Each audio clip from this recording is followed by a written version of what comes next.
शिवसेना उबाटा की ओर से मुंबई के विलेपार्ले में आज एक रोजगार सभा का आयोजन किया गया। इस सभा से पूर्व मुख्यमंत्री उद्धव ठाकरे ने फिर एक बार एकनाथ शिंदे की शिवसेना पर हमला बोला। एकनाथ शिंदे की शिवसेना का नाम लिए बिना उद्धव ठाकरे ने कहा, 1.5 महीने बाद सरकार में बैठे गद्दार बेरोजगार हो जाएंगे, लेकिन उन्हें नौकरी नहीं मिलेगी। हम उन्हें नौकरी पर नहीं रखेंगे। एक भी गद्दार को नौकरी नहीं दी जाएगी। 1 महीने के अंदर आपका हिसाब चुकता कर दिया जाएगा। ऐसी चेतावनी उद्धव ठाकरे ने शिंदे गुट को दी। तसा हा एक समाधानाचा क्षण आहे,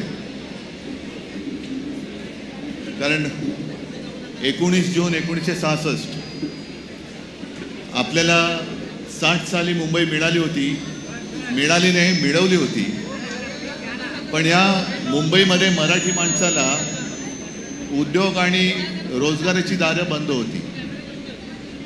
आणि त्या दिवशी शिवसेना प्रमुखांनी शिवतीर्थावरती मराठी माणसाच्या, महाराष्ट्राच्या भूमिपुत्राच्या न्याय हक्कासाठी शिवसेनेची स्थापना केली। नोकऱ्या तर मिळाल्या पाहिजेतच, पण बाळासाहेबांची जी शिकवण आहे त्यांचं म्हणणं नुसतं नोकऱ्या घेणारे होऊ नका, नोकऱ्या देणारे व्हा। म्हणजे इतर कंपन्यांमध्ये नोकऱ्या तर घेऊच, पण काही उद्योग असे सुरू करा की आपण इतरांना रोजगार देऊ शकलो पाहिजे। आणि त्याच्यानंतर 66 2024 किती वर्ष झाली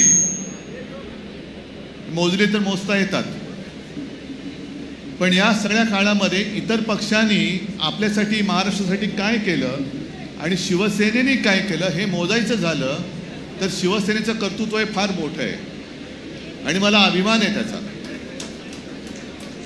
जे मी नेहमी सांगतो की हिंदुत्वामधला फरक, आजचं राजकारण जे चालले निवडणुका जिंकण्यासाठी दंगली भडकवण्याचं राजकारण चालले, हिंदू मुसलमान दंगल कर, समाजामध्ये तेढ वाढव, हे का करायचं की तुम्ही एकदा त्याच्यामध्ये व्यस्त झालात, दंगल कोणतरी भडकावून देतं, त्याच्यामध्ये मारले जातात सामान्य माणसं, पकडले जातात सामान्य माणसं, मग पूर्णपणे त्यांच्या मागे त्या पोलिसांचा ससेमिरा लागतो, कोर्टाच्या तारीख पे तारीख लागतात आणि त्या दंगलींचं भांडवल करून हे सत्ताधारी सत्ता मिळवतात। आज या एवढ्या सगळ्या वातावरणामध्ये नोकऱ्यांसाठी किंवा रोजगारासाठी सरकारच नव्हे तर शिवसेनेखेरीज दुसरा कोणता पक्ष काम करतोय हे जसं आज आम्ही लोकांसमोर येऊन सांगतोय तसं त्यांनी येऊन सांगावं।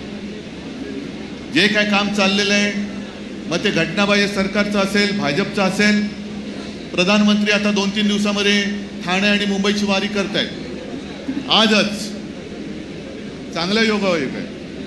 आज मी माझ्या सर्वसामान्य जनतेसाठी अनिल परब तुम्हाला मी खास धन्यवाद देतो।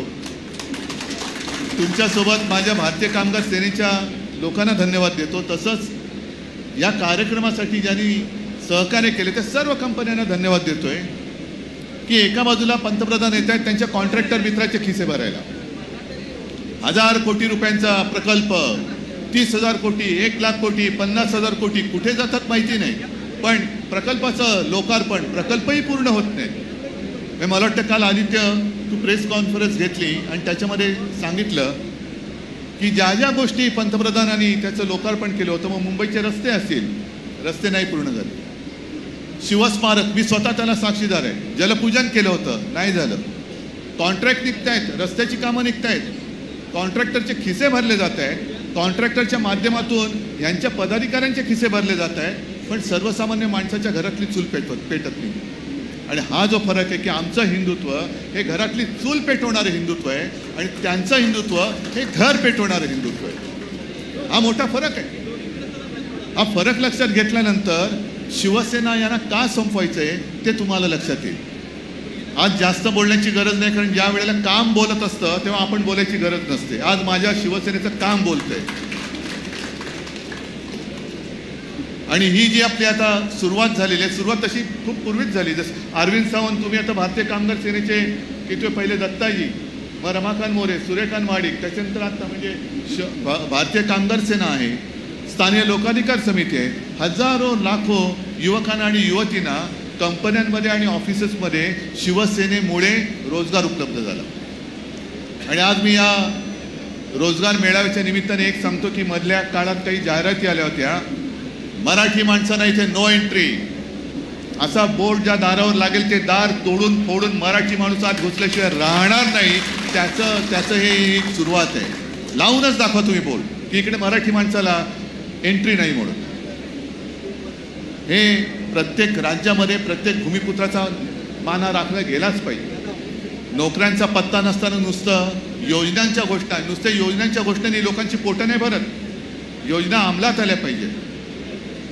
आणि आजपर्यंत गेल्या 2.5 वर्षात गद्दारी करून आणि सरकार पाडल्यानंतर एक तरी मोठा प्रकल्प सुरू झाले का तुम्ही सांगा? कोणताच नाही. उलटा आपण जे काही प्रकल्प आणले होते अर्धेवाटेत होते, सामंजस्य करार झाले होते, पण यांनी गद्दारी केल्यानंतर जी अस्थिरता माजली, त्या अस्थिरतेमुळे कोणी गुंतवणूकदार आज आपल्या राज्यात यायला तयार नाही. हे भीषण असलं तरी राज्याचं वास्तव आहे, हे वास्तव आहे. पण आता ठीक आहे, जेमतेम महिना 1.5 महिना राहिलेला आहे. मोदीजी, आपण येत आहात, आपल्याला जेवढी फिती कापायची तेवढ्या फित्या कापा. त्याच्यानंतर येणाऱ्या विधानसभा निवडणुकीत जनता तुमच्या पक्षाला आणि तुमच्या सगळ्या गद्दार मित्रांना जागा दाखवल्याशिवाय राहणार नाही. आणि आज जसं आपण या सगळ्या तरुणींना रोजगार देतोय, 1-1.5 महिन्यानंतर हे सरकारमध्ये बसलेले सगळे गद्दार बेकार होणार आहेत. पण अनिल, त्यांना नोकऱ्या द्यायच्या नाही, आपल्याकडेच येतील. नोकऱ्या द्या. आम्ही काहीच केलं नाही, रोजगारच, उद्योगच आणले नाही, आम्हालाच उद्योग नाही, तुम्ही द्या. देणार नाही. आजच सांगतो, एकाही गद्दाराला मी रोजगार देणार नाही, अजिबात देणार नाही. आणि तुम्ही आज जे काय प्रकल्पांच्या नावाखाली माझ्या राज्याला लुटतात, 1 महिन्यानंतर आमचं सरकार आल्यानंतर तुमच्या लुटीचा हिशोब मांडल्याशिवाय आम्ही राहणार नाही, एवढं लक्षात ठेवा. असो, ही काही राजकीय सभा नाही, पण राजकारणाशिवाय आयुष्य नाही आहे.